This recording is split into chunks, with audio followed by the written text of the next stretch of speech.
Welcome to Blueprints for Brilliance Coaching Insights, a podcast by coaches for coaches. Our guests share their hard-won wisdom to help you grow your coaching business and create a life of success. So get ready to unlock the blueprints to your success. So if you could get 10 hours of work done in only 4 hours, how easy would it be for you to grow your law practice? Listen in to today's episode and learn more. We're really excited to have a great person on that you're going to love. Her name is Pamela DeNeuve, and she is a coach for lawyers, but she's also a client and a great friend. So we are thrilled to have you, Pamela. Tell us a little bit about what you do and how you got started. Oh, great. I started off in Los Angeles, and it was in 1992, and there weren't coaches around. It was the wild frontier. And I opened a coaching practice, not intending to coach lawyers. I was just going to coach. And because my brand of coaching deals with self-defeating patterns and self-sabotage, the lawyers started coming in, they started recommending their friends. I even had one of my clients who gave my services to his best friend, as an anniversary gift. So they really found the value of the approach that I use and still use to this day to help them get to the bottom line of why they are not achieving their goals and not being everything that they know they're capable of being. I love that. What a great gift. Yeah, it was. You're doing really well when you get a lot of referrals. So you have a huge impact when people are like singing your praises. But it goes even a step further when someone buys your services for someone else as a gift and says, hey, this is going to change your life. I love that, Pamela. That's so awesome. Yeah, that kind of sealed my fate for lawyers as they just start, rushing in. And generally, I was in LA and then later on in Santa Barbara, and between 60-70% of my clients were always lawyers. Wow. And so once you got into that niche, I guess it made it a lot easier because you really started to understand every business has the same struggles, but I'm sure in a law practice, there are some different struggles and personalities and things like that. So you really got to know the struggles of those lawyers. It's interesting because there was a secret. The 28% of lawyers have stress and anxiety and depression. 11% have suicidal ideations. And it wasn't talked about back then. And so I was like wondering, okay, all right, you can come. But I didn't realize until as I was coaching them the underlying problems that lawyers faced on top of all of the other pressures that they receive just practicing law and dealing with clients and all of that. So Pamela, that's fantastic. So let's talk about how do you help lawyers increase productivity? Because I'm sure that they are juggling so many different things, work-wise, client-wise, people-wise. How do you help them in the productivity department? Okay, when my clients come into me, they're very surprised because we talk about initially to get into the gate to talk to me, they have to give me 3 of their biggest problems, which they look at. I can't get my work done. I'm overwhelmed. I can't bring in new business, like all of that. And so then I say, okay, here's your first assignment. I want you to draw the floor plan of the first house you lived in before the age of 7. And we're going to go through your house and we're going to see what were the coping mechanism you developed before the age of 7, since science and psychology tells us that our major coping skills were developed at a very early age. And these are more than likely blind spots because if they're before the age of 7, we're not consciously aware. So they have a video and they have a whole thing and they draw their house and we walk through the house and find out what were the coping mechanisms they developed. Say, for example, one of my clients, he's always waiting until the last minute. It's like a fire, and he's always putting out this fire and that fire and this fire and that fire. And the things that are just routine but have deadlines that he waits until their deadlines, now that's a fire that he doesn't do. So what we were able to determine by going to his first house is that he and his brother used to play Legos in their house. Then his father was in the law enforcement, and they would be all relaxing and having fun. And then dad's home, and dad's in a bad mood or whatever. So then they put out the fire and clean, they do this and that and this and that. And this was the pattern he had developed.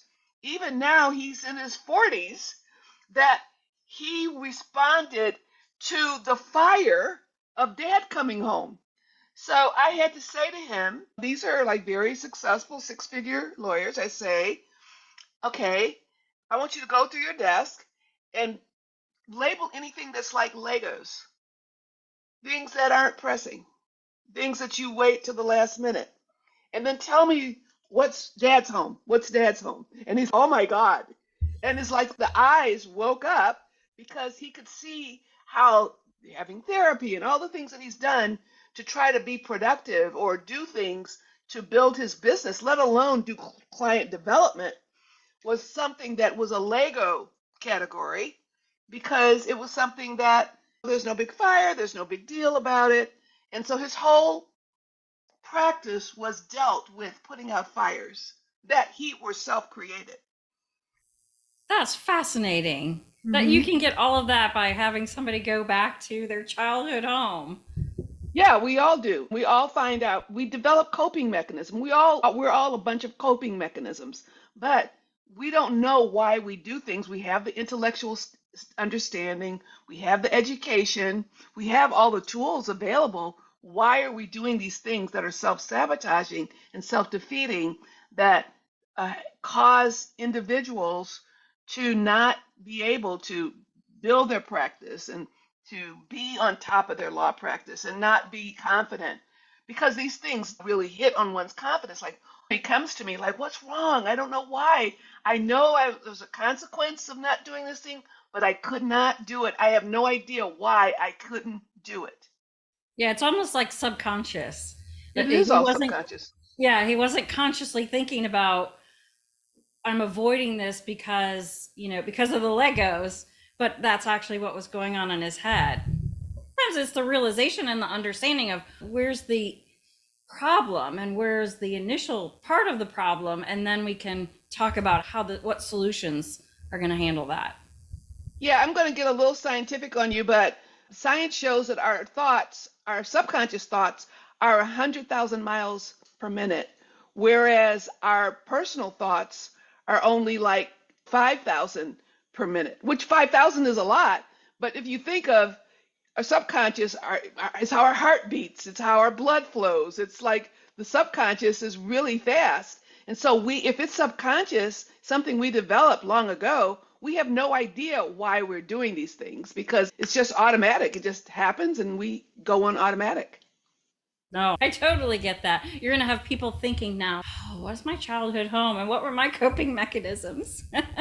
So let's talk a little bit about how you help lawyers scale their law practice now that they have this knowledge. Okay, that's a very good question. So, for example,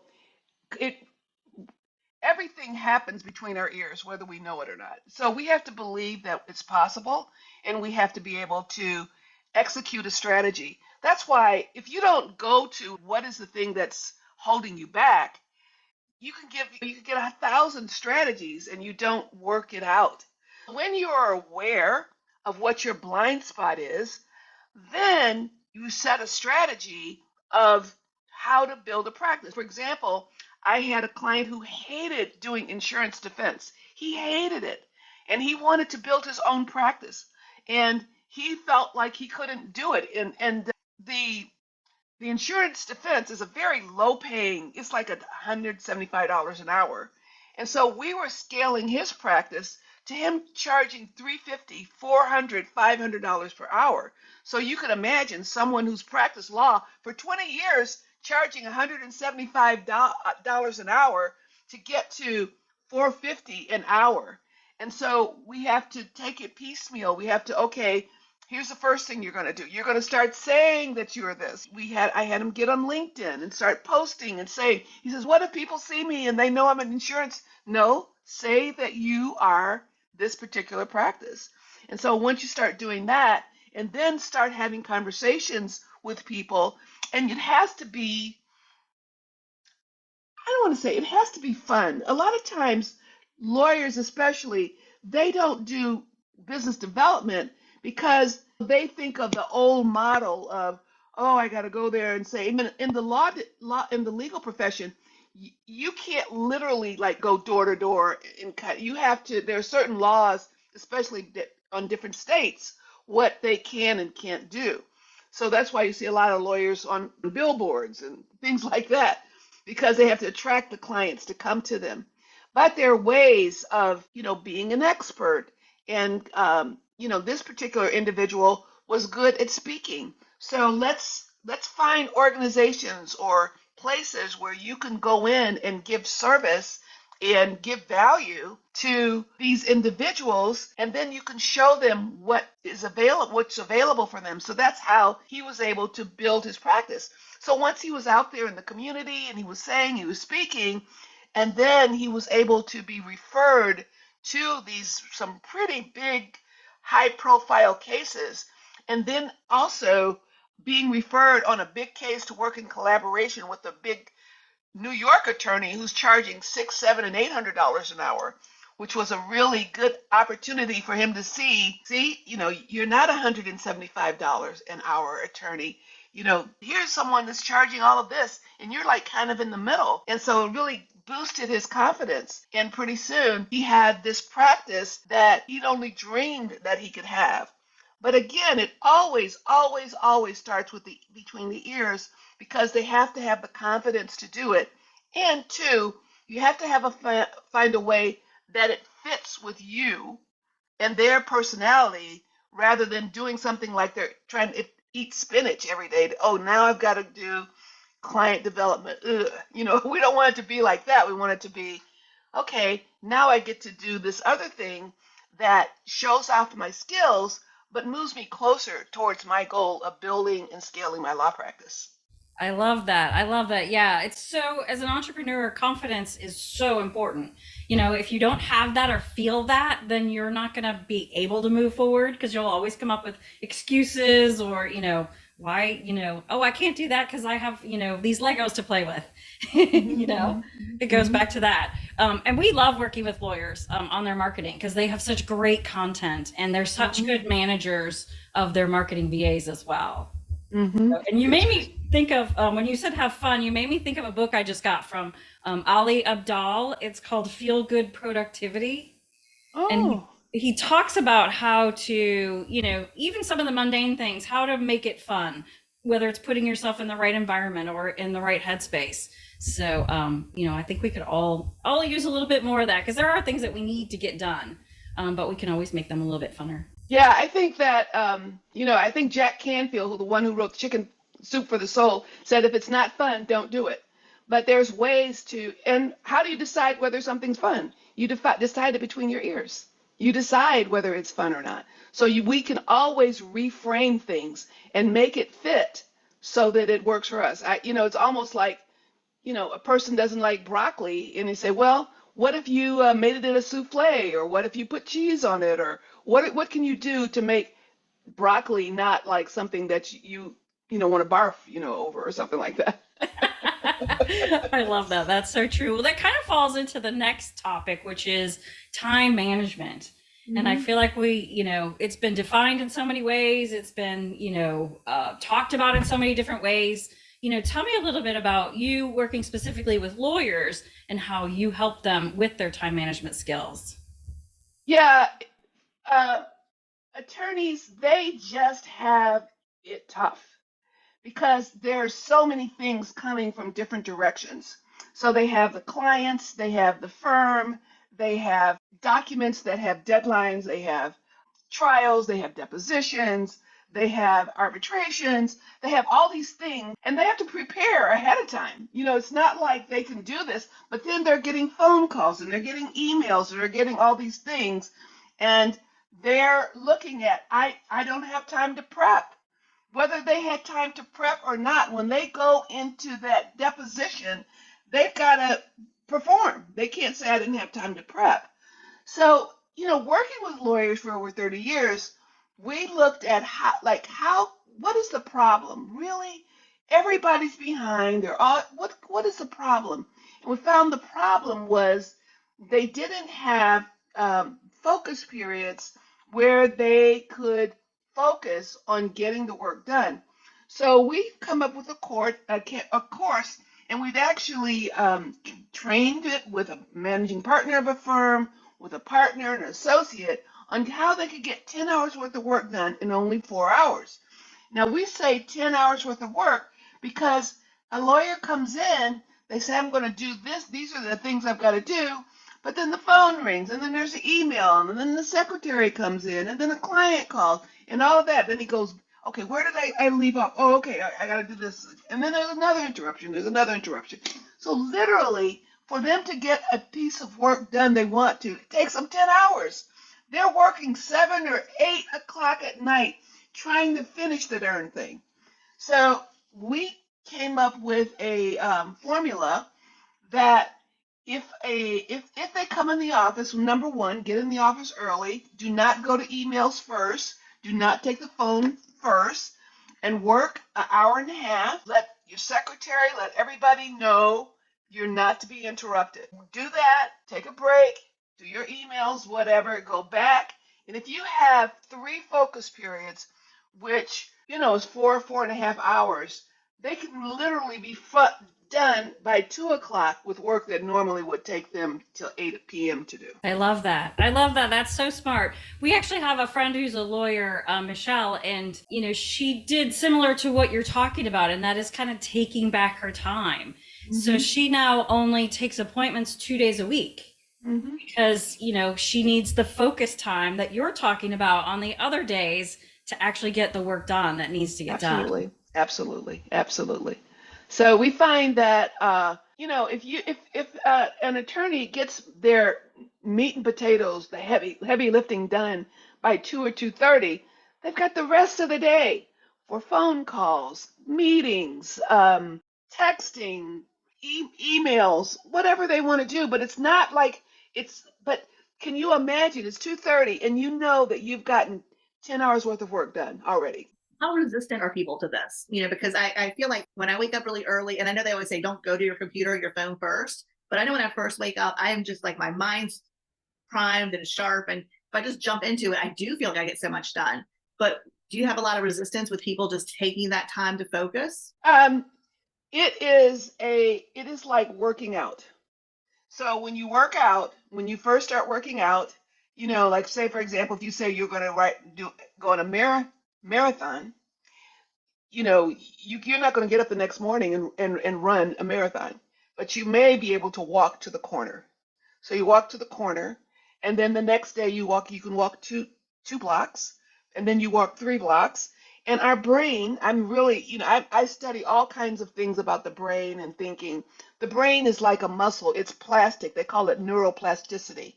So the brain that's used to being fed by hits of adrenaline and endorphins by getting that notification.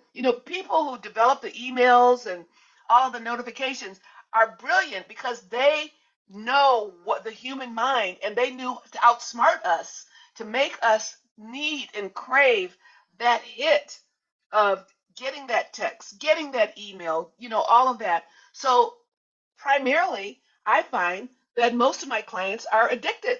They're addicted to the adrenaline that comes every time you get an email, every time you get a text, every time you get a notification. So therefore, it's a process, number one, realizing that you're addicted. It's kind of like people in Alcoholics Anonymous. They're wondering why I can't stop drinking. And when they find out, oh, you're an alcoholic, you need that chemical. Humans are chemical machines. Our body produces chemicals. And they have figured out, Facebook and all of these have figured out that we get hits that keep us addicted to our devices or that. So to answer your question, once the attorney realizes that they are kind of a slave to their phones and emails and things like that, then they can start working that focus period, realizing it might be difficult, but as they continue to do it, they beat it. And there's nothing that's going to make an attorney happier than having all of their work done by 2:30. The reward, then they can do all the emails they want or all the texts they want. but they will have their work done. And that's the reward. And that reward has to be bigger than the chemical addiction of getting these fixes from notifications, emails, texts, and social media. Yeah, I totally get that. And I think any business owner too, or entrepreneur can appreciate that because, it does, we're so easily distracted without a doubt. And that's how I feel like that's how all these social platforms, like you said, came about, was because short attention spans, and we want something, that's going to get us excited or motivate us, or, that little dopamine hit. So you're Yeah, spot on. they did a study, and I can't remember the numbers, but a goldfish, has, say for example, it's like the goldfish can focus for 6 seconds or whatever, and then that we could focus longer than the goldfish. Well, now the goldfish has surpassed us because we can't, like, our brain, even how TV is a little this and then a commercial and then, it's just like things are always moving. And so our brains aren't used to like sitting there and focusing for an hour and a half without getting up, without moving, without doing something else. But it's like you've learned how to lift 100 pounds when you actually master that. And we are smarter than number one, those people who are trying to have us be addicted, and we are smarter than we are smarter if we just use our strength and we use our knowledge to focus, then we can win this whole thing of distractions because it's gotten out of hand, actually. And I like how you say it's a muscle. You have to build it up, right? It doesn't happen overnight. You have to start working towards it. Absolutely. Yeah, Kirsten and I have been trying to do like setting a timer for 25 minutes and just get as much as you can get done in that 25 minutes. And then afterwards, you're like, well, why couldn't I do this before? Why do I need this little timer that, all of a sudden speeds me up? So. Yeah, they have something called the Pomodoro method, and it's similar. I think it's 30 minutes, work 30 minutes, and then the timer. But the timer really works. So, do what works. Yes. And I love the idea of getting 10 hours of work done in 4 hours. And like you said, who doesn't want to be done with their really thoughtful work that has to get done by 2:30 in the afternoon? That's brilliant. Yeah, think about it as business owners. If you could get all of the tasks done that really move the needle, the things that bring in the new clients, the copy that needs to be written, the things that are not time sucks, the things that actually matter in your business, if you got those done first thing in the morning, how would that change your life? Because I think that's true for all of us, right? Mm-hmm. Absolutely. Absolutely. It's just, we are, creatures of habit, and we've just so become addicted to getting that email. What is that email? So now we get the email. In the email, we've got to go do what the email says, or we've got to answer the email or whatever. I use this visual with my clients. If you think of an email, it's like someone comes into your office and taps on your shoulder and says, forget about what you have to do. I need you to do this. And then you stop doing what you're doing to do what they say. So that's like you're getting people tapping you on the shoulder all day, asking you to do what they need you to do, answer my email, answer my question. And what we don't care what your deadline is, we don't care what you need to get done, answer my email. And people really even take offense. You didn't answer my email right away.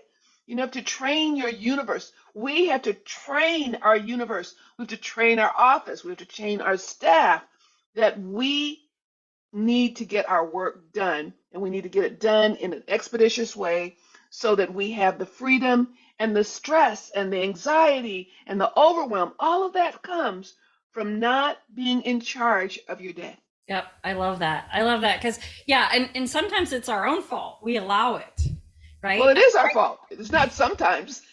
I mean, I'm not saying that there aren't external, like, say, if the managing partner calls a meeting, you have to go do that. But that should be the exception and not the rule. But it's a discipline. It's just like getting up and exercising. It's just like eating the right foods. I mean, I always tell people I would love to just sit around and eat chocolate and bonbons all day and not ever exercise. That's what my inclination is to do.